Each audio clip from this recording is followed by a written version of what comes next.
Do you So think I should never ever... heard that joke before. That was amazing. Wow. So I don't think Carrie, I'll ever hear a joke that good again. So this is Carrie will never say in real life to me. You know, I always wonder someday we should start the show real. Like somebody should like, you know, welcome to the Backpack Show. That's why I even made like a little slide that says, here's what the show's about. And I can't even look at it myself. It's about insights in life and work. We chat with folks live. Here's the email, backpackshow.substack.com. The whole idea is at the end of it, we're going to ask them to add something to the backpack. And don't forget the show ends abruptly. Now, as people filter in, one thing I want to point out is we are sponsored. This show is sponsored by StreamYard. Yes, they gave me real money. Smackaroos. See brogan.me/StreamYard is who sponsors the show. That feels so weird. It feels Hello, weird. John Harrison.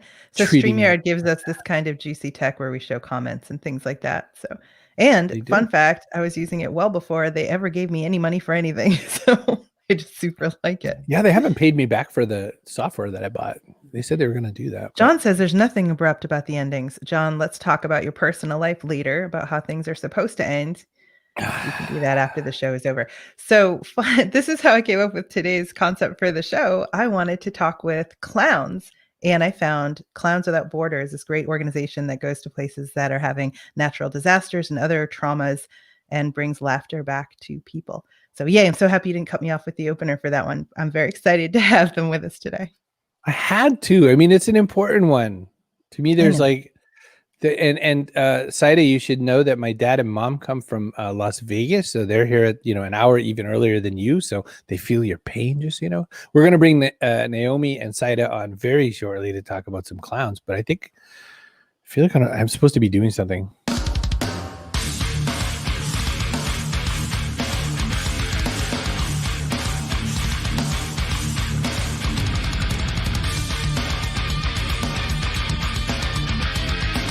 Backpack Show. Look, I like to take a long, luxurious sip of my drink while you're doing that, because it's the one time I can do that and you won't like drag me out front. No, or I make won't my pull screen bigger. Yeah, normally if I take a sip of anything, Chris will be like, "Hey, Carrie." And me, I'll do it anyway. Clowns are so misunderstood. Well, I never thought about the fact that when there's a major trauma happening, like when a tornado goes through your area or something like that, and everything is a mess, kids in particular, but people are traumatized. And it never occurred to me that what's missing is laughter. I was like, bring bottled water. I'm very practical, but it's true. When you have laughter back again, you can face everything else, I think. So right before the quarantine, speaking of which, Carrie had a tornado run through her town. And wouldn't it have been great for Naomi and Sayda to show up? Almost did it again, with a whole troop of clowns to make everybody feel a little better. Hi, guys. Hi. Welcome. So glad to have you with us. Can you tell us about the origin story of the organization? Is amazing. I could say it, but I wouldn't do it justice. And I feel like Naomi, as the person in charge of the nonprofit, you would be the person to tell us. So ready to go. Okay. Entertain us. Clowns Without Borders started because of children. It was actually the idea of children in 1993. Kids in Barcelona were pen pals with refugees in Croatia, and the kids in Barcelona, sort of were like, well, what's it like? This is what we like to do. What's your life like? And the kids in the refugee camp said, we're okay. We have food, we have shelter, we're safe now, but what we really miss is laughter.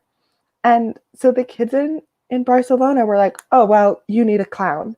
And they happened to know a clown, Tortel Poltrona, an incredible clown. And they approached Tortel and said, Tortel, you've got to go do this. You have to go to these refugee camps. And he did. And that is how Clowns Without Borders started. And so in the moments where I'm like clowning and in these places, is this a good idea? I remember like, oh yeah, this was the idea of children.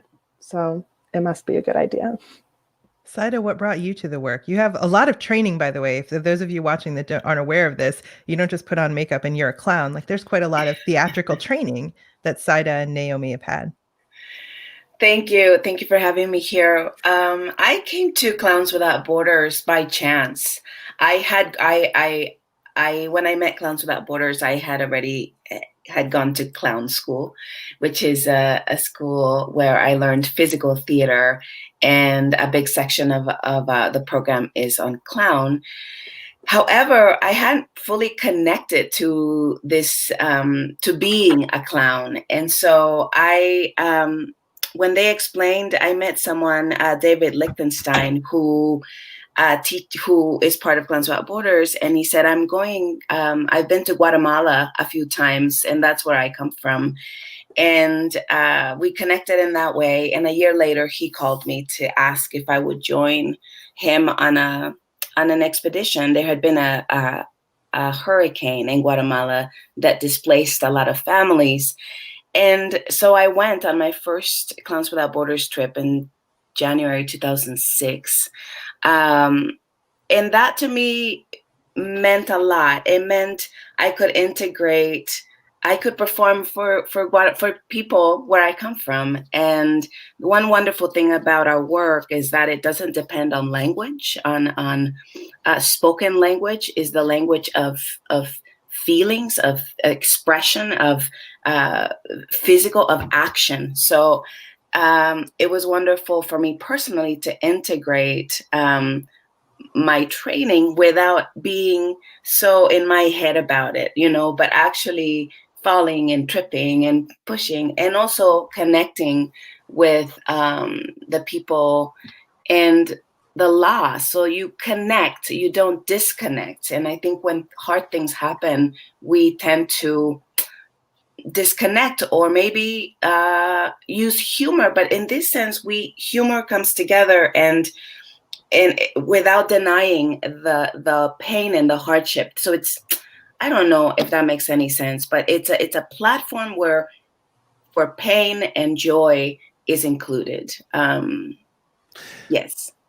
That's interesting for a few reasons that I want to say. One is that the people don't understand that in various Latinx cultures, Mexico for sure, possibly also Guatemala, that like pain and happiness and love and death and, celebrating things that we kind of push away a lot in the rest of the Western world, so you're in a way, you're culturally built for this to say, there's a different way to deal with pain with laughter and joy that's respectful of the pain, and that's not hiding in the laughter, which is what you said. And I heard that, and I thought that was interesting. I was ready with that yellow card. I'm like, oh, the whitest white guy ever is going to talk about Latino culture. Hold on.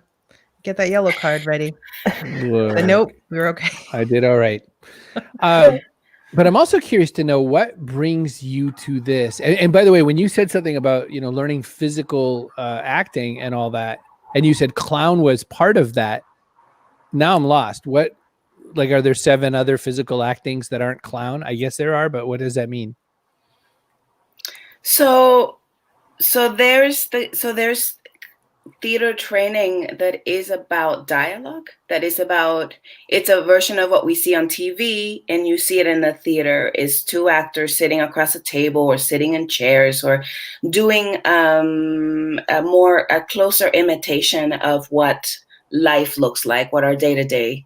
And there's lots of methods, and these have names, right? Stanislavski and all these, usually named after teachers. But you mentioned that physical, like, well, like if you never learned to talk, you'd still communicate. Yeah, but I guess what I'm saying is, like, when you say that, I think of maybe either stunt person or I guess clown. Were there lots of other physical acting genres, Naomi? And think puppets. I'm also now going to say think mimes as being separate from clowns. But that's there's so many. There's this world of dance theater. Just of like, I think when we think of dance, many of us think of quiet ballet, but there are so many other ways to dance, and so physical theater is it's often, I'm going to say, non-linear, and maybe not as much about recreating the world as we see it, or we think we see it in a people sitting in a restaurant. So it's about telling stories through through physical expression, and clown is part of that. That's interesting. Carrie, thoughts? That I'm just I have to absorb for a minute, so I'm just sitting here thinking, you're right. You're totally right. Well, so I'm just thinking about when Naomi came before we started and was like, hey, let's do it. She did a pratfall for us. And I'm thinking about the enormous pressure that anybody trained as a clown must be under constantly. As soon as people find out that's what you do, that they're like, tap dance for me. Where's your big nose? Where's your, props and stuff? So how do you talk about the work that the organization does and kind of get past that novelty factor of it? So I think often when I talk about the work, there are kind of these two main questions that happen. One is but don't people need food and water and shelter? And of course, that's incredibly important. And care goes beyond material aid. And so one of the places that we're really working on is this area of dignity and freedom of expression, and that's incredibly important. I mean, everyone has probably experienced that thing where you're like, wow, I'm okay. I know there are days in my own life where I'm like, yep, I've got food, I've got water, I'm the right temperature, but I'm having a really sad day. And that is true whether or not you're a person of privilege or you're a person in a refugee camp or you've experienced a trauma. Like that need and right to expression and to feel your feelings exists. So one of the big things, and that Sayda also talked about, is not trying to cover up what someone has experienced, and also to get away from this idea of like, well, you should be grateful, right? Like this space that's like, hey, there's something incredibly hard has happened. How can we gather and see that, but also maybe take a pause? So one of the things we say we offer is, our goal is to offer a moment of laughter and a moment of awe. So it's not saying that laughing at me falling on my face is then going to make everything better, but it's a moment, and having a moment of laughter matters. When did you discover that for yourself, Naomi? Like, when in your life did you decide that this was work you wanted to pursue, that you wanted to become a clown? Those happened separately, but a moment that I really think about is after a very close friend died. I very clearly remember the first time I laughed. It was listening to a rerun of Planet Money, which is incredibly nerdy of me. But like, it's something that it wasn't probably not even that funny. And I was in the car, and I remember this moment of laughing, and I pulled over. I had to pull over because I laughed, and it felt so good to laugh, and then it felt so terrible to know that I could still be a person who laughed, that I was not. It was, this piece of it being so good to know I was not defined by this grief, and also that really hard knowledge of knowing, okay, I'm gonna keep going, and now I live always with these two pieces.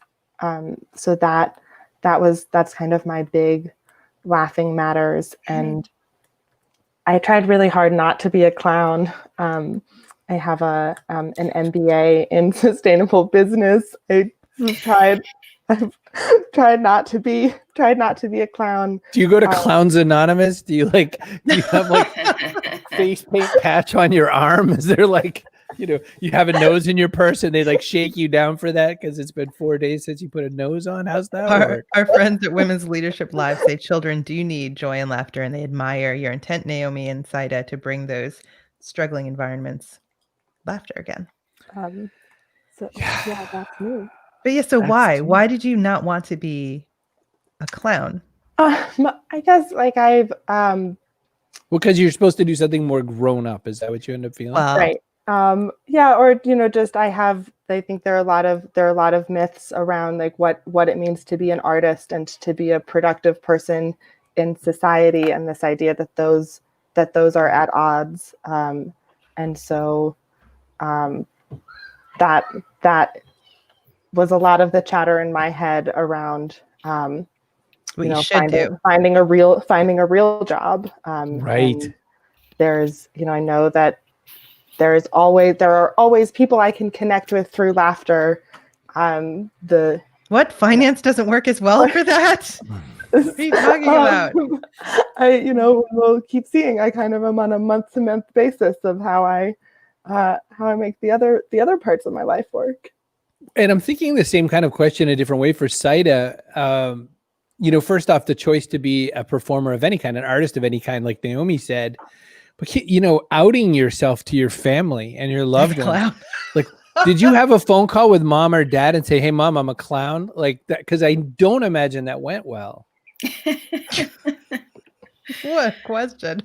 Oh man. Yeah, it was interesting to go back to Guatemala on that first trip. And, I never really confronted them. I mean, they're supportive, but I think they don't really, I think they're still waiting for me to do what I'm going to do when I grow up, Right. Or Get it out of your system. is Sayda still doing that theater, that clown thing, but it is a little bit like that. It's interesting being home right now, and doing the work that I do from here, and it's just different. It's something that they don't fully understand. So it's not that it didn't go well. I think there's just we don't think about work that doesn't fit a capitalist structure. It's much easier to understand jobs that that have a set schedule, that have very clear like career paths, goals and career paths. Yes, but everything we're talking about is essential, right? Breath, laughter, seeing each other. This is essential, and maybe we take it for granted. And I'm grateful for a little place like Clowns Without Borders, where we take the time to connect and then actually spread that and take that to, because we all have it. We just kind of need a little, it's all there. We're not doing anything special. We just get there and see each other. Carol, who's watching live, wanted to see you in your clown costumes, so we're bringing up that. That's why I put that picture up. How often does that happen? People are like, put your costumes on and entertain me, okay? Well, people often ask about makeup and like, well, what's your clown face? And this is my clown face. This is it. I have, like enough face without makeup. So sometimes I wear a small red nose, and sometimes I put a little bit of clown white here to bring my eyes forward. But often, certainly at Clowns Without Borders, where we don't wear makeup, and we the kind of clown in the full clown. The makeup is a circus tradition that comes from, if you're performing for an arena, you need that. Like, for somebody to see that you have a smile, it needs to be painted from cheekbone to cheekbone.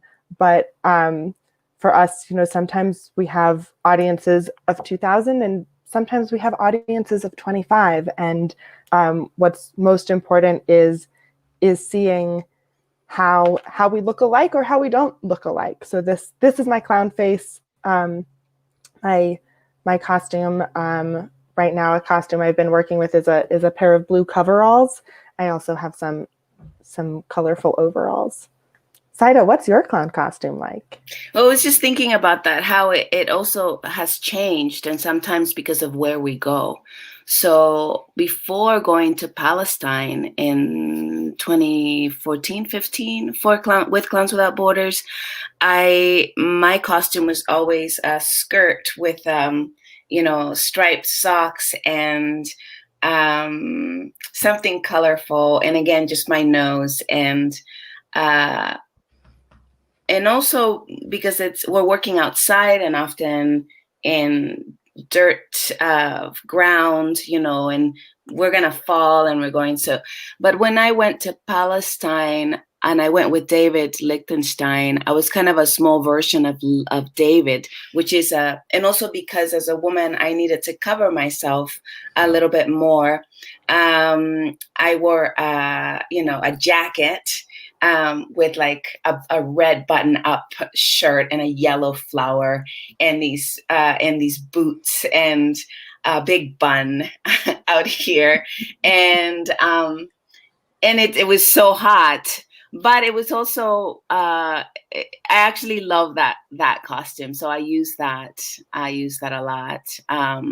It's also fun to dress your clown. Like when I did a fundraiser last year in Blue Lake, where I lived, I wore what my clown would wear, like a gown. Oh, that's fun. So, but yeah, I like the jacket and big pants and suspenders, and I guess the red shirt and the yellow flower kind of give me that, yeah. Chris's dad says that he had a coworker that always had a clown nose with him, and usually people would be like, just leave.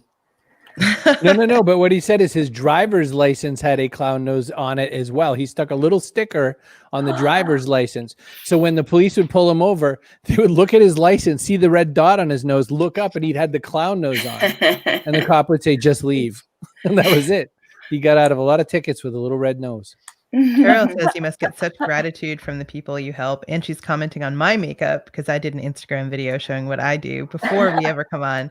And she said, I know Carrie puts makeup on too. Oh, we all put makeup on. And Women's Leadership Live loves your photos. Yay. So everyone. You said something, Sayda, that made me think. You said what my clown would wear, sort of in the way that my friends who are cast at Disney talk about how that they're friends with Mickey, which means that they're in that costume. You know what I mean? But that's the way Disney people say it, is I'm friends with Mickey. So you said what my clown would wear, which is also sometimes, there's all these new cultures out there. There's cultures like furries and that sort of a thing. And so it's interesting when you say that, because is your clown someone different than you? And I guess same question to Naomi.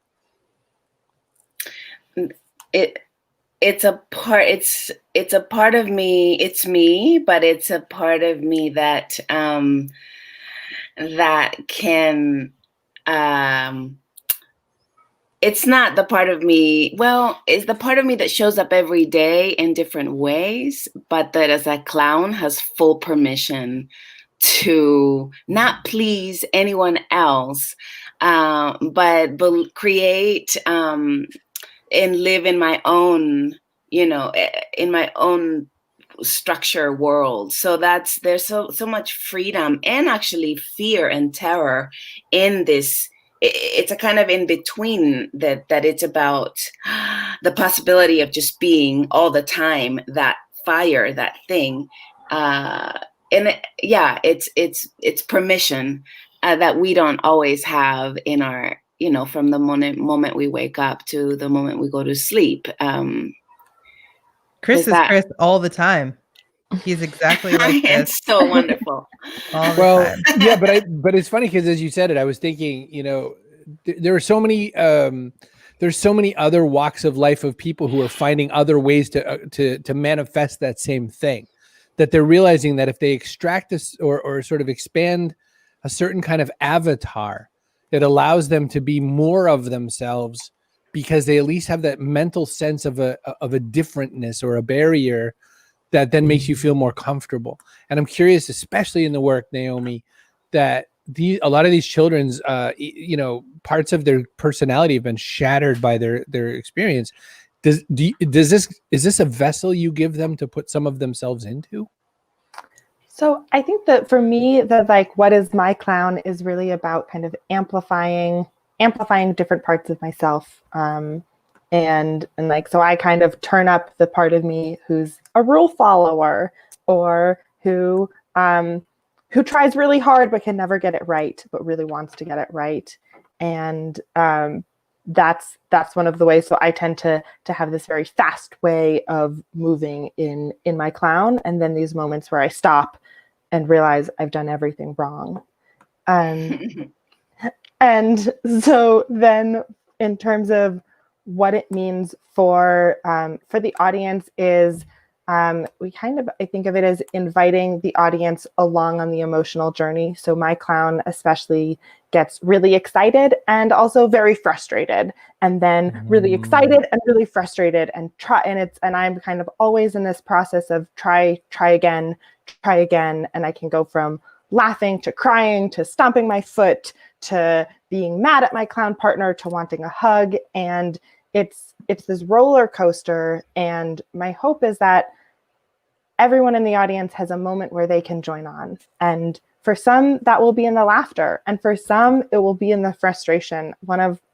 I delight in kind of grumping as a clown because. Oh no. Oh, Naomi dropped. Well, I don't delight in her doing that kind of pratfall. No, I don't know what happened. Maybe she planned that.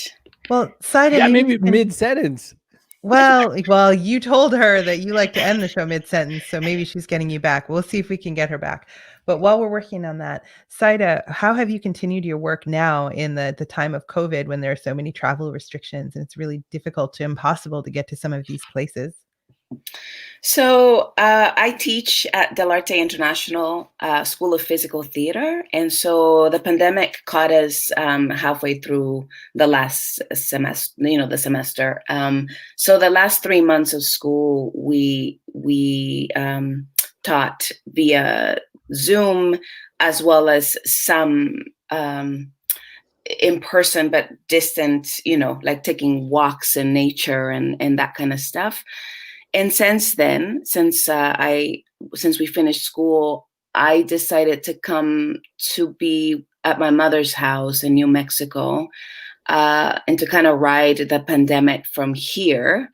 And what's happening is I've been writing. I'm actually writing an article right now on clown and activism, and that will be published in the next month. And I'm being hired to teach. There's 2 companies in Canada now that have hired me to teach in the fall. And so it's kind of crazy. I'm in the middle of now planning to teach, and somebody contacted me to teach a clown workshop in March of next year for a weekend over Zoom. So it's bizarre that people are making choices. I mean, at this point, I would know. I travel a lot, and so at this point, I would know where I'm going to be in January, where I'm going to be in February. But there's nothing, and so this was the first that people said, would you be able to teach a workshop on this weekend in March? And I'm thinking, well, yes, I have no plans, and it's and it'll be via Zoom. So I'm adapting and to see how that's going to work. And I teach physical theater. Voice is my expertise, and movement.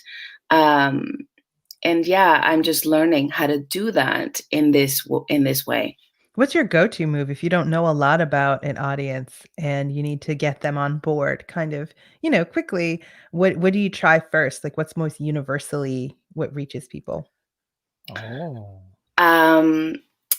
Usually no words, usually immediate, something that they can respond. I'll say, when I do this, do this. There's an exercise that comes from Boal. Augusto Boal was a theater maker from Brazil, and he created a form of theater called Theater of the Oppressed.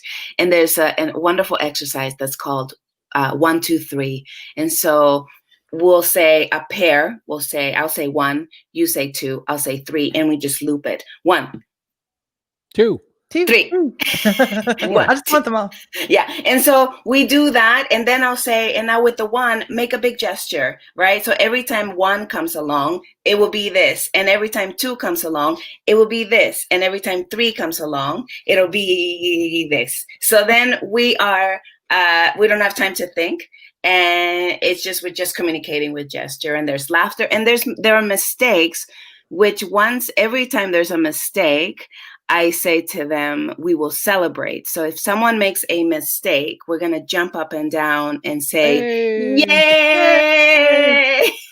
And so this is really fun because it's it's undoing something that we are, when we do something wrong, we are punished, we feel shame, we feel, and this is just, it just switches that. And it's wonderful. So mistakes are really great. That's how I connect. I try to make a mistake and then they can laugh at me. And then I say, let's do it together. So I would make all sorts of mistakes. Oh, it looks like Naomi is back with us. yay. Naomi, hi. Sorry, everyone. You Where listen, did you I said go? We I thought you were hang up in messing the with middle. us. You don't get to hang up in the middle. So that's no good. Well, I'm glad you're back. I'm But back. Sayda filled us up with all kinds of skills and knowledge. We talked a little bit about pandemic stuff. We said, what's it really like working with Naomi? Boy, did she tell us. Wow.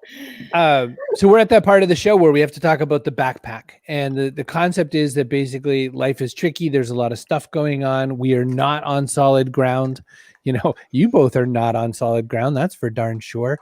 There's so much heading towards us. So the things I added to the backpack are story, because I think story is important every day. Collaboration. It's so important to work with people, which clearly Clowns Without Borders is built for collaboration only. All volunteers, by the way, people of Earth. That's who comes to be a clown in another country and risks everything. Autonomy. Set up the world to make it look the way you need it to look.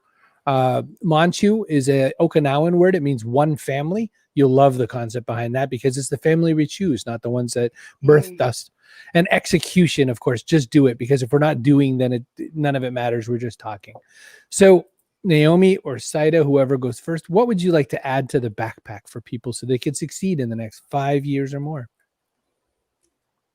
I would add curiosity, and this question of what would you take with us is something that's we really encounter a lot with our audiences. A lot of people are experiencing displacement, have left with what they can carry, and so that's a conversation that comes up. Something that we talk about is these people talk about home, and both the home they've left and the home they're wanting to rebuild.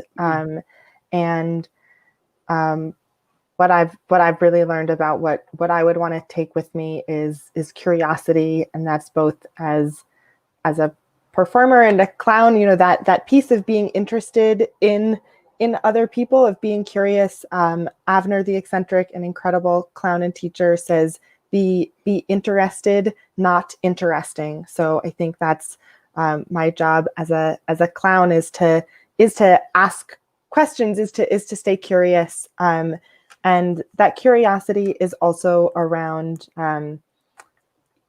like staying open, not assuming, oh, I know why I'm going. And we spend a lot of time working with partner organizations to make sure that our performances will be appropriate, that it's the right time. And kind of never assuming, oh, what you need is a clown show, right? Because I know there are moments in my life that like, nope, sorry, I'm feeling grief, or like I actually don't want a clown show. I don't want to see this show, or like, oh, actually just today I don't want to see this. So staying curious and to all of the possibility. That's what's in my backpack. Wow. Right before I ask Sayda, one thing I want to comment on is the fact that both of you have done such a great job of name checking a lot of your teachers and a lot of the people who bring this with you. And I love that, because you're bringing so many other people to the room, not just, David Lichtenstein and your theater. What did you call him? A theater maker was the interesting name in Brazil. He's a theater maker. I've never heard that said that way. Sayda, what can you add to our backpack, please? I'm thinking about this is what keeps coming to the front. I think listening, which is an extension of this curiosity. A listening that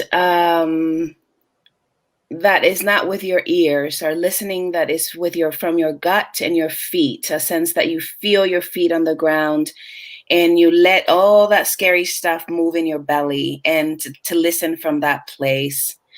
And I don't know why. I think an avocado. I think if I can take an avocado with me, I'll be very happy. And then I thought, and then after I eat the avocado, I'll have the pit. And then if I take 3 avocados, then I'll have 3 pits to juggle with. Or just 1 banana, because then you have the peel. Yes. What a great way to end the show. Now, see, this is why I'm mad that, I have to end it like a nice person now. That's the ending of the show. You two are dreamy. And avocado, it was really funny because Naomi's answer was so good. And all I thought was, if I really got this question posed to me, I'd be like, a sandwich? And you said avocado. And I said, well, that's even better.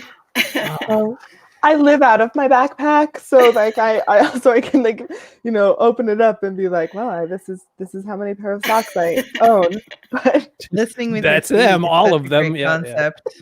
And everyone wants avocados. Everyone loves clowns. And listening with your feet. I don't think I've ever heard anybody say that. But when you said it, I immediately understood it. So.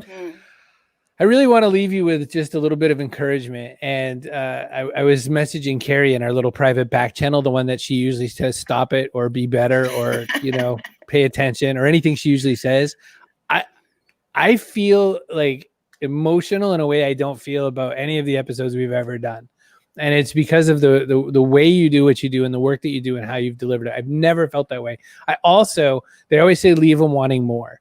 If you did a podcast where you talked about this kind of stuff, and I know you do so much on your website, I've seen all the blog posts. It's so impressive, but just even a little video back and forth or something, just chitty chatting about all of this stuff that we talked about today, I would watch it every day, just so you know. Thank you. But Carol would want you to put your makeup on for it. Can I do a shameless plug then? Yeah, plug away, go. Cool. So we've one of the things we created in the pandemic was we had, now I don't remember what we called it, Clowns in Conversation. On the podcast? It's actually on YouTube, and we'll be starting even again better in September. And so talking with different clowns about what they do, why they do it, and and their favorite snacks, because that's what I like to know about. Avocado. Oh, okay, it's part of the Clowns Without Borders USA page. I got it. Looking right at it. Woo! All right. All right, that's it. That's as nice as I've ever been to any guest ever. Look, everybody loves these. All right, show this. Chip says I program things automatically to tell you to stop it, and he's probably not wrong. Be better, Brogan. That's what Melania said to me. Listen with your, she says it to everybody. Don't feel like you're special. Deb says, listen with your feet is a great book title. And John Harrison just says, yes. So yes, all around. Thanks so much for joining us today. That's it. I'm done being nice. Get out of here.